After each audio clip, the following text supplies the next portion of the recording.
If you're working in games as a lead, things can get a little tough. It's not just about getting your work done, it's also about leading others and making sure they're getting their work done. And it's not just about keeping things on track, it's about figuring out how to adapt when things go a little sideways. Being a lead is about fostering up talent, helping them learn how to do the things that they need to do, while also still doing all of the things that you need to do. It can get a little complicated, but can be incredibly satisfying. And our next speaker is here to share her experiences working on The Demon's Hand, a roguelike project that was created by the folks over at Riot Games. Please welcome back to the gdoc stage, Noor Amin. Hey everyone, my name's Noor Amin, she, her, and I'm going to tell you about all the ways I messed up at work recently. To share a little bit about my background, I'm a game designer on League of Legends at Riot Games. Over my 2 years at Riot, I've had the huge fortune of working on a plethora of different projects, from activations for Arcane Season 2, to co-op experiences, to new player acquisition, to League of Legends' very own Hall of Fame. But most recently, I served as the design lead of The Demon's Hand, a roguelike deck builder inaugurating Season 1, Welcome to Noxus. The Demon's Hand was massively successful, generating robust spikes in player sentiment and drawing attention from fan favorite content creators. But despite all of that success, it was actually made by a group of relatively junior developers and a first-time lead, yours truly. I want to take a moment to reflect on what I learned and share my advice for future design leaders. First, let's get into what design leadership is, which I like to summarize as leadership squared. In many different studio environments, design is a de facto leadership position. When developers ask the question of what are we making, who are we making it for, and what do we want them to feel, they look to design for those answers. Intrinsically, all designers lead horizontally, meaning that they provide leadership for other disciplines. A design lead, however, leads both horizontally across disciplines and vertically within their own discipline. This is how we get leadership squared. Zooming in on the vertical axis, a design lead is often a singular role, meaning that there's only one design lead on the project, and non-leads are referred to as individual contributors, or ICs. Understanding the separation of responsibilities between the two is really critical for effective vertical leadership. When I was an IC, I was primarily evaluated on my craft process and output. Could I generate solutions within an existing framework? Could I manage my own tasks? And could I implement those solutions in Engine? As a lead, I was evaluated on a really different criteria. Simply put, my managers cared about the impact my project brought to the company and whether people liked working with me. And that distinction was a really big challenge I faced when transitioning from IC to lead. Candidly, I felt a huge pressure to be the best designer, have the highest output, and demonstrate the deepest design thinking. But being the best designer doesn't make you the best design lead. Let's take an example I faced early in the project. In the Demon's Hand, sigils are a draftable upgrade that modify the outcome of a player's cards, similar to jokers in Balatro or relics in Slay the Spire. When I started the project, I wanted to design and implement all of the sigils. After all, a satisfying draft experience is one of the most crucial pillars of roguelike design. And as a lead, I felt like I had to take on the most important design work. Very quickly, it became clear that I couldn't manage content generation on top of my bigger picture responsibilities, and I would have to delegate this task to another IC. There were two tactics I used to responsibly delegate my work. First, I created a written framework to model what a good sigil could look like. What's the solution space I wanted this new designer to create within? And what are the constraints that they should be mindful of? This framework allowed them to work more autonomously from the start of the project and find spaces to interject with their own thinking. Secondly, I did some, but not all of the work.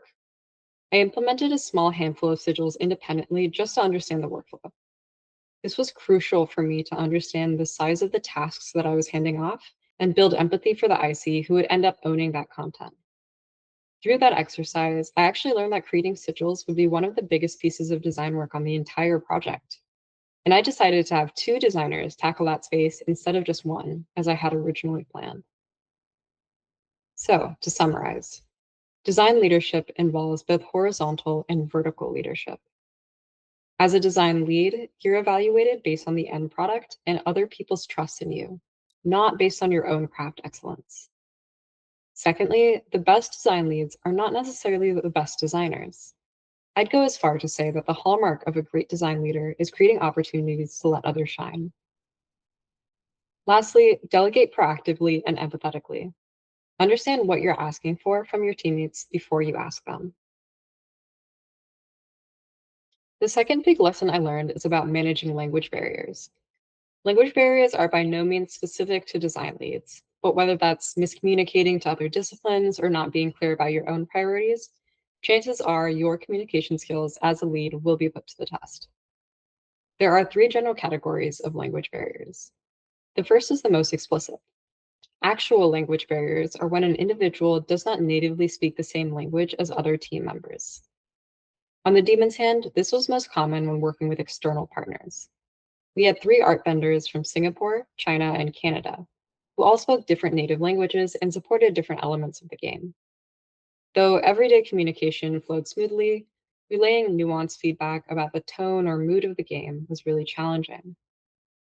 In order to circumvent those issues, I recommend changing the medium of communication. If you typically communicate verbally, try written communication, leveraging translation software to allow both parties to write in their native tongue. If you typically communicate in writing, try an expressive medium like art. Provide paintovers or reference images instead of trying to verbalize the changes that you want to see. The second type of language barrier, which is my personal favorite, is a tonal barrier. This happens when the point of communication is lost because the delivery is emotionally charged. Tonal barriers happen most commonly across hierarchies, which is what we experience on the Demon's Hand. After a major development milestone, our stakeholders wanted to unilaterally change the player character to a different champion within League of Legends. My team was understandably pretty upset. They had poured a ton of effort into crafting an interesting interpersonal relationship between two specific characters, and stakeholders overriding their work took away their sense of agency.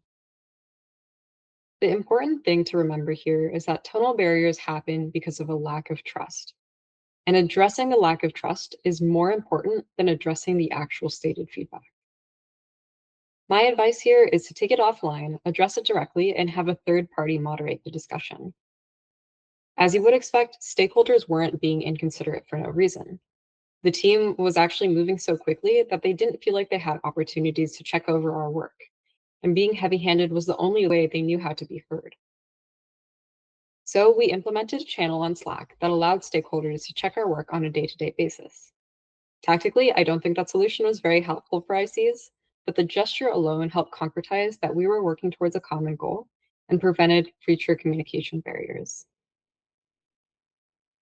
The last type of language barrier is a discipline barrier, which is when craft-specific language is not understood by other disciplines. I see this behavior more often with senior developers than I do with junior developers, because senior developers are often so entrenched in their own vocabulary that they don't realize it doesn't translate well to other disciplines. The example that comes to mind for me is thinking about card design. Even though the cards in the Demon's Hand look unique in the final product, they started off looking pretty similar to a standard playing card deck. And with our top-down camera angle, designers spotted a risk with visual clarity. Now, designers are notoriously imprecise in our language, and when raising these issues with our art director, we saw a couple more iterations that didn't quite address the problem. My advice is to try a technique that I call parroting, which is when you repeat and rephrase a problem statement until you feel like both parties have reached an agreement.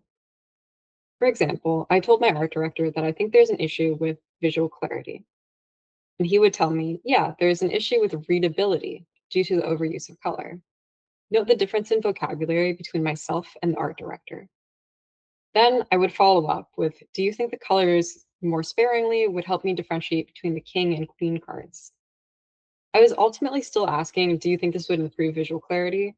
But I was approaching the question from a different angle and using different vocabulary. And he would say, no, that's an issue with differentiability. We can simplify the card art instead. Essentially, artists interpret the word clarity differently than designers, and it was my job to modify my language to communicate the problem statement more clearly. In sum, every team experiences language barriers, and it's the responsibility of the design lead to act as a translator. There are three types of language barriers.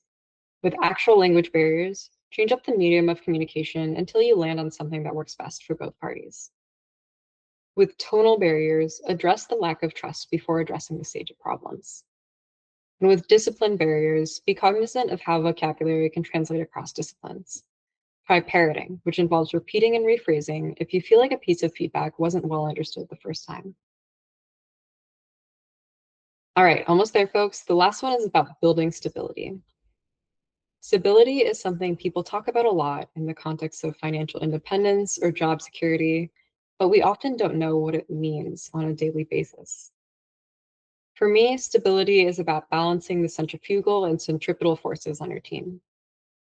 A centripetal force might look like caring for your team after delivering harsh feedback, and a centrifugal force might look like reinvigorating a team that's gotten jaded in the day in, day out. Regardless of what shape it takes, building stability involves a really strong understanding of what types of forces your team needs. On the demon's hand, I employed a technique called pulse checks, which were a monthly ritual focused on improving team morale rather than team performance. Pulse checks included both an anonymous feedback form delivered asynchronously as well as live discussion. We wanted ICs to feel safe to communicate in the ways that were most comfortable for them. It was also a moment in which we encouraged leads to take a step back in order to focus the discussion on the experience of ICs and open ourselves as leads up to criticism. Taking these three lessons together, effective design leaders strive to have high-functioning teams from both a morale and a performance standpoint. Sometimes leadership looks like being really proactive about modeling what good looks like and tackling communication issues. But oftentimes it looks like being present, listening, and letting others shine. And that's all I got. Thank you, folks. So I always get a little excited when we have designers give presentations because their slides always look so good. And I also now know the difference between centrifugal and centripetal force, even though I can't necessarily say them. But I am really appreciative for the knowledge that Noor brought to the stage. Again, that ability to adapt, to keep up the communication, to find ways to turn struggles into opportunities, it's a real key strength to working on any game dev project. And I hope that you were able to learn from Noor's experience. So if you're looking for more information on leadership, breaking language barriers, design, or anything else, you can follow Noor on LinkedIn at Noor Amin.